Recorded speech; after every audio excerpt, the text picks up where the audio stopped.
नमस्कार, मैं आपके साथ अब्दुल करीम और आप देख रहे हैं प्राइम टीवी। खबरों को शुरुआत करते हैं।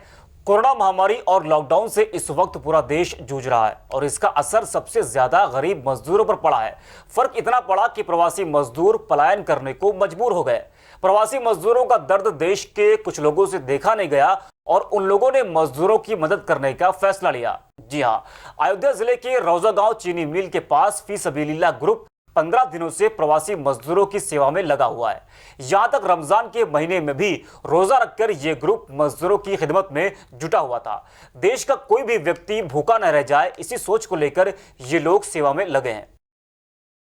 तो अयोध्या जिले का फी सबीलिल्लाह ग्रुप 15 दिनों से लगातार प्रवासी मजदूरों की खिदमत में लगा हुआ है। जिस तरीके से मजदूर पलायन कर रहे हैं और रास्ते से पैदल और जिसको जो साधन मिल रहा है उससे प्रवासी मजदूर जा रहे हैं और उनकी खिदमत में फी सबीलिल्लाह ग्रुप 15 दिनों से लगातार लगा हुआ है। कोरोना वॉरियर्स महामारी से लड़ने के साथ साथ प्रवासी मजदूरों की मदद भी कर रहे हैं। मजदूरों की मदद करने की इसी कड़ी में लखनऊ जोन के अपर पुलिस महानिदेशक एडीजी एसएन सावत उन्नाव के पास आगरा लखनऊ एक्सप्रेसवे पर पहुंचे। एक्सप्रेसवे पर एडीजी ने प्रवासी मजदूरों को खाना और पानी की बोतलें बांटी। मजदूरों को खाना बांटते समय एडीजी ने उनसे बातचीत भी की और उनका हाल भी जाना। इसी के साथ उन्होंने मजदूरों को गाँव लौटने के बाद अगले 14 दिन तक होम क्वारंटाइन में रहने के लिए कहा। यूपी में कोरोना संक्रमण के फैलने के मामले में आगरा सबसे आगे है। आगरा के सांसद एसपी सिंह बघेल खुद सैनिटाइजेशन का काम करते हुए दिखे। इसी कड़ी में सांसद ने विद्युत शवदाह को भी सैनिटाइज करवाया। सांसद एसपी सिंह बघेल ने बताया कि सैनिटाइजेशन के क्रम में विद्युत शवदाह को सैनिटाइज करना उनकी प्राथमिकता में शुमार है। हरियाणा से बागपत लौटा एक युवक कोरोना पॉजिटिव पाया गया। युवक के कोरोना संक्रमित होने पर पूरी कॉलोनी को सैनिटाइज करवाया गया। इसके बाद स्वास्थ्य विभाग की टीम ने कॉलोनी को सील कर दिया और लोगों से नियमों का पालन करने को कहा जा रहा है। मोहल्ले को सील कर दिया गया, सैनिटाइज कराया जा रहा है। कहां कहां उसका उठना बैठना, किनके संपर्क में रहा, किनसे टच में रहा, वो रिपोर्ट जो है बनवाई जा रही, सर्वे कराया जा रहा है। पता लगा उसने आत्महत्या करने की कोशिश करी, कैसे करी है कुछ पता हो? ऐसी जानकारी मुझे अभी नहीं है। तो ये सब कहाँ से आया था? उसका मूल घर ही यही है। नहीं, कहीं काम करता था वो? काम कहीं बाहर मजदूरी करता था, लोग हरियाणा वगैरह बताते हैं, लेकिन एक्चुअल क्या है वो वही सही बता पाएगा। बागपत के शहर कोतवाली में एक टैक्सी ड्राइवर की संदिग्ध परिस्थितियों में मौत हो गई। टैक्सी ड्राइवर का शव जंगल के पास से बरामद हुआ। कहा जा रहा है कि ड्राइवर की टैक्सी किसी ने किराए पर मांगी थी। सूचना मिलने के बाद पुलिस ने शव को पोस्टमार्टम के लिए भेज दिया है। फिलहाल ड्राइवर की मौत कैसे हुई उसका पुलिस पता लगाने की कोशिश कर रही है। बरेली के कृष्ण लीला कॉम्प्लेक्स में शॉर्ट सर्किट की वजह से भयानक आग लग गई। भीषण आग की चपेट में आने से कई दुकानों का सामान जलकर खाक हो गया। लोगों का कहना है कि आग लगने की जानकारी मिलने पर भी फायर ब्रिगेड की टीम देर से पहुंची। प्रदेश अध्यक्ष अजय कुमार लल्लू की गिरफ्तारी से नाराज कांग्रेसियों ने फतेहपुर में एक दिन का उपवास रखा। उपवास रखकर विरोध करने वाले कांग्रेसियों ने योगी सरकार पर जमकर हमला बोला। बीते दिन जवाहरलाल नेहरू की पुण्यतिथि पर कांग्रेसियों ने फूल अर्पित करने के बाद केंद्र सरकार पर कई सवाल खड़े किए थे।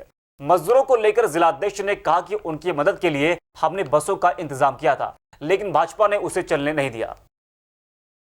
कांग्रेस जन आज एक दिन का उपवास रख रहे हैं। एक सत्याग्रह आंदोलन जो शुरू हुआ है, तो जिला कांग्रेस कमेटी के कार्यालय में हमारी जिला कांग्रेस कमेटी, शहर कांग्रेस कमेटी साथ में मिलकर के, और ये जो इस समय कोरोना महामारी के दौरान लॉकडाउन के जो भी नियम हैं उनका पालन करते हुए हम लोगों ने अपने कार्यालय में सत्याग्रह का एक दिन के उपवास का ये कार्यक्रम शुरू किया। गोरखपुर के झंगहा क्षेत्र में दो भाइयों की सरेआम गोली मारकर हत्या कर दी गई थी। हत्या के 72 घंटे बाद भी पुलिस आरोपियों को पकड़ने में नाकाम रही। हत्यारोपियों की गिरफ्तारी न होने पर ग्रामीणों ने गोरखपुर देवरिया मार्ग पर जाम लगा दिया है। ग्रामीणों को समझाने गए पुलिस टीम पर भी उन लोगों ने हमला कर दिया। पुलिस पर पथराव से उनकी 2 गाड़ियां क्षतिग्रस्त हो गई। हालात को काबू करने के लिए पुलिस ने सड़क पर फोर्स को तैनात कर दिया है। थाना झंगहा में एक दोहरा हत्याकांड की घटना हो गई थी, जिसके विरोध स्वरूप आज थाना खोराबार में तमाम महिला और पुरुष रोड पे बैठ गए और जब उसके बाद जैसे पुलिस ने उनको समझाने का प्रयास किया, ये पुलिस पे पथराव करने लगे। पास से रोडवेज की बसें गुजर रही थी, उस पर पथराव करने लगे, उस बसों में महिला और बच्चे भी बैठे थे। पुलिस द्वारा हल्का बल प्रयोग करके इनको रोड से हटाया गया, आवागमन को सुचारू रूप से चालू कराया गया। साथ ही कुछ लोगों को गिरफ्तार भी किया गया है, जिनके खिलाफ अग्रिम विधिक कार्रवाई की जा रही है।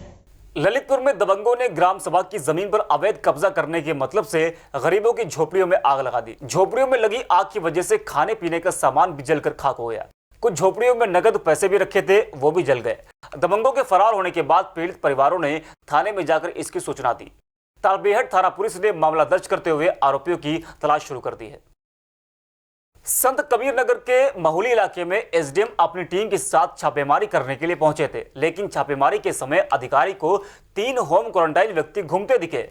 बाहर घूमने वाले तीनों लोगों के खिलाफ केस दर्ज कर लिया गया है और अब इन लोगों को स्पेशल क्वारंटाइन सेंटर के लिए भेज दिया गया। साथ ही एसडीएम ने कहा कि जो लोग नियमों का उल्लंघन करेंगे उनके खिलाफ कड़ी कार्रवाई की जाएगी।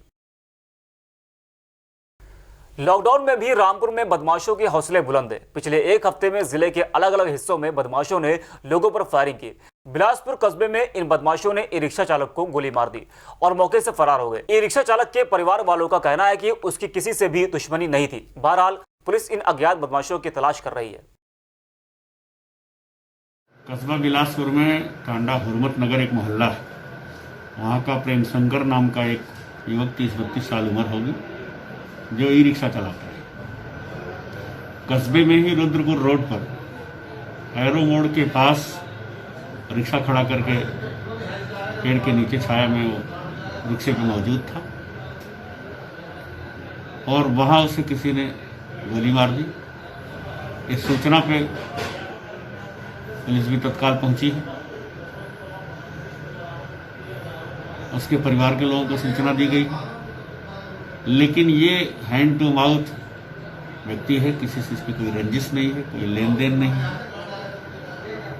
घर वाले भी कोई चीज नहीं बता पा रहे हैं। पुलिस ने अभियोग दर्ज कर लिया है।